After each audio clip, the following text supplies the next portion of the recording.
Hello my dear friends! Welcome po sa ating channel, Tina's Journal PH. At sa mahabang video na ito, ipapakita ko po ang palayan, ang palay na malapit ng anihin. So ito ang tinatawag nating tinawon dahil once a year lang po ang pagtatanim at pag-aani. So tingnan po natin itong itsura ng palay na ito. Wala pong ganito sa lowlands. Pag naluto ito, masarap po siya, kakaiba sa usual na commercial rice. Noong unang panahon, mga mayayaman, yung talagang mayaman, ang may-ari ng mga palayan. So sila din ang kumakain ng rice. Yung mga mahihirap, sila ang kumakain ng kamote. Paglipas ng panahon, may mga pagbabago rin nangyari. Yung mga mahihirap, medyo umaangat na rin po ang buhay, nakakabili na din sila ng palayan. Maalala ko lang, kwento ng nanay ko nung bata pa siya, every afternoon pupunta daw sa may taniman ng kamote para magbubuhat ng kamote dahil yun ang lulutuin nila. Pagkain ng tao, pagkain din ng alaga nilang hayop. Ganun po kahirap ang buhay noon. Very lucky or fortunate yung mga kumakain ng rice noon. At may marami ding damit. Kasi ang kwento ng nanay at tatay ko, 2 pares, 3 pares lang ang suot, pinagpapalit-palit noon. Huwag po kayong umalis, marami pa po akong babasahin dito. Background information muna tayo tungkol sa lalawigan ng Ifugao. Our source of information is from Cal State East Bay. The Ifugao are known worldwide for the stunning rice terraces they have carved out of the mountainsides. They are also among the most imaginative and prolific Filipino craftspeople in a more general sense, especially with respect to woodworking, weaving, and basketry. Besides wet rice cultivation in their enormous terraces, the Ifugao practice dry cultivation of sweet potatoes or kamote and other crops, and rotate vegetables in the terraces during the off-season. Some hunting and gathering also takes place, although the surrounding forest is growing quite sparse. Some interesting facts about Ifugao. Ifugao is located at the foot of the Cordillera mountain ranges. Its capital is Lagawe. The rice terraces of the Philippine Cordilleras and the Banawe rice terraces are the main tourist attractions in the province. These terraces are believed to have been hand-carved into the mountains 2,000 years ago to plant rice. In the north of the Philippines, the Ifugao rice terraces decorate the sides of the Cordilleras Mountains. These magnificent terraces were created by the Ifugao ethnic group, a minority community that has lived in these mountains for thousands of years. The Ifugao rice terraces of the Philippines are undoubtedly a source of pride for the Ifugao and for Filipinos all over the world. A lot of pride comes from being told by our textbooks that they are 2,000 years old.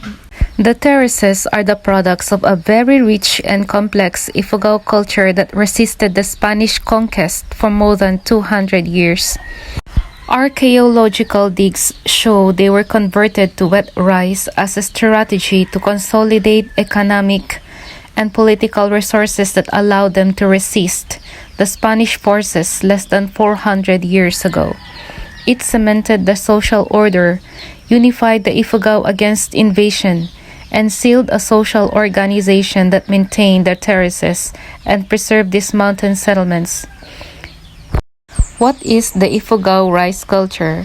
The harvest season generally calls for Thanksgiving feast, while the concluding harvest with rites called tango or tungol, which entail a strict taboo on any agricultural work. Baya or rice wine, rice cakes, and betel nut are also consumed as part of the festivities. I always speak of Ifugao, so what is Ifugao? Ifugao was formerly known as part of the Old Mountain Province. It was created as an independent province on June 18, 1966 by virtue of Republic Act No. 4695, otherwise known as the Division Law of Mountain Province. At ano naman ang kahalagahan ng Ifugao rice terraces? Ano ang kanyang sinisimbolo? The Ifugao rice terraces symbolize harmony between man and nature. Sacred traditions such as the rituals in time for harvest and cultural practices have been passed on from one generation to another. Our source of information here is from UNESCO.org. This is about the Hingyun Rice Terraces Cluster at ang video na ito ay nakuha mismo sa Hingyun at ang cluster na ito ay kasama ang Kababuyan South, Northern Kababuyan, Mompolya and Poblacion, the municipality of Hingyun. The rice terraces of Hingyun play a crucial role as a primary repository for tinawon. Ito yung isang beses sa isang taon lang tinatanim.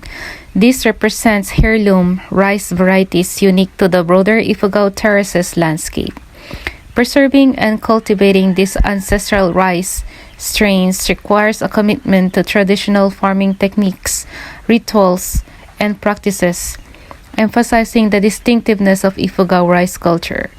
Hingyun's dedication to maintaining a traditional agricultural cycle linked to these heirloom varieties makes these terraces a prime example of Ifugao intangible culture. It is noteworthy that they are among the last strongholds safeguarding the UNESCO-listed intangible cultural heritage. Sana hindi po ito mawala. Nagiging emotional na akong magbasa nito. Hudhud chants of the Ifugaos. In addition to their agricultural significance, the Hingyun terraces are known for their thriving tradition of traditional weaving, which is intricately intertwined with their agricultural cycle.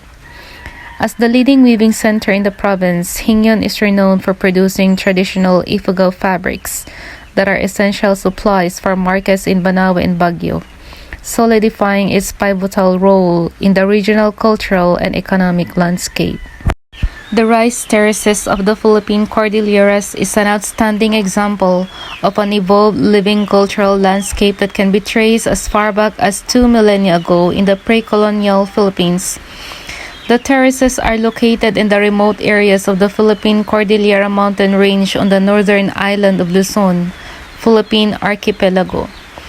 Mahirap po hanapin kasi nasa liblib na lugar sila noon, pero ngayon pwede nang accessible ng mga sasakyan. While the historic terraces cover an extensive area, the inscribed property consists of 5 clusters of the most intact and impressive terraces located in 4 municipalities at kasali ang aking ancestral home sa Hingyun, Ifugao. They are all product of the Ifugao ethnic group.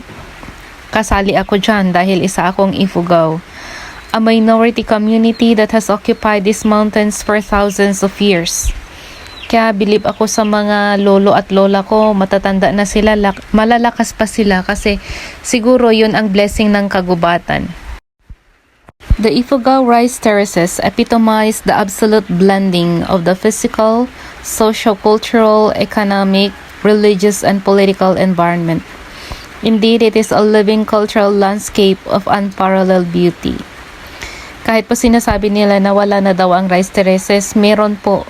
You just have to go to Ifugao and see its beauty. You will appreciate it.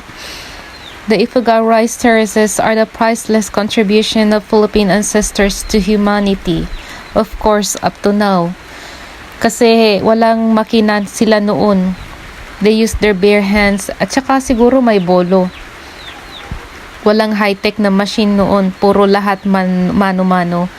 Built 2,000 years ago and passed on from generation to generation, the Ifugao rice terraces represent an enduring illustration of an ancient civilization that surpassed various challenges and setbacks posed by modernization. Reaching a higher altitude and being built on steeper slopes than many other terraces, the Ifugao complex of stone or mud walls and the careful carving of the natural contours of hills and mountains to make terrace pond fields, coupled with the development of intricate irrigation systems, harvesting water from the forests of the mountaintops, and an elaborate farming system, reflect a mastery of engineering that is appreciated to the present. The maintenance of the living rice terraces reflects a primarily cooperative approach of the whole community, which is based on detailed knowledge of the rich diversity of biological resources existing in the Ifugao agro ecosystem, a finely tuned annual system respecting lunar cycles, zoning and planning, extensive soil conservation, mastery of a most complex pest control regime based on the processing of a variety of herbs, accompanied by religious rituals. An article written by Mario Alvaro Limos tungkol sa Ifugao rice. Is it an endangered heritage food that could disappear soon? Sana nga po hindi, kasi sayang din naman. So ito po yung kanyang sinulat. If you've ever tasted Ifugao rice, consider yourself lucky. Not a lot of Filipinos get to have the same experience. Ako po, ito yung kinakain ko nung bata kami, kasi ito lang ang tanim ng lola ko. This heritage food is produced by the hands of the Ifugao tribes. Unlike the white rice produced in the lowlands of Tarlac, Nueva Ecija, and Pangasinan, this highland rice is entirely hand-cultivated and fed not by fertilizers, but by the natural richness of the minerals in the mountain soil. Kaya po siya tinawag na tinawon kasi tinawon means once a year. Isang taniman lang sa isang taon dahil pinapahinga ang lupa para yung mga dayami nito ang magsisilbing pataba niya para sa susunod na planting season. Compared to commercial rice, Ifugao rice has a deeper, earthy aroma. Some varieties even smell like roasted chocolate. Its imperfect grains tell you about the old hands and traditional tools that unhas them. Kung titingnan natin ang mga butil ng palay, mabibilog po siya at malalaki at kapag niluto, meron siyang mabangong amoy talaga. Pinagdarasal ko na lang na sana hindi mawala ang ganitong klaseng rice. Yung iba kasing farmers, nagsishift na sila sa rice ng lowlands para makapagtanim sila ng 3 times a year or 4 times a year dahil mabilisan nga ang pag-ani nito. Kaya hinahangaan ko yung mga farmers na patuloy pa rin sa pagtatanim ng tinawon or the Ifugao native rice. Dahil sa planting season, harvest season, dito lumalabas yung mga bayanihan spirit ng mga tao. Dito rin nakaugat yung mga rituals na ginagawa. At kapag mawala ito, mawawala na din ang mga kultura at tradisyon na ginagawa ng mga Ifugao. Maraming salamat po sa pakikinig sa aking pagbasa at sa aking binahagi na impormasyon tungkol sa Ifugao. Proud Ifugao here at sana magustuhan ninyo ang aking pagbahagi ngayon kahit na nakafocus tayo sa mga butil ng palay kasi malapit na ang harvest season. Thank you so much for watching. Salamat po sa inyong panonood, sa oras ninyo at sa patuloy na pagsuporta kay Kunyang. Kita-kits ulit tayo sa susunod kong pagbabahagi. God bless us all.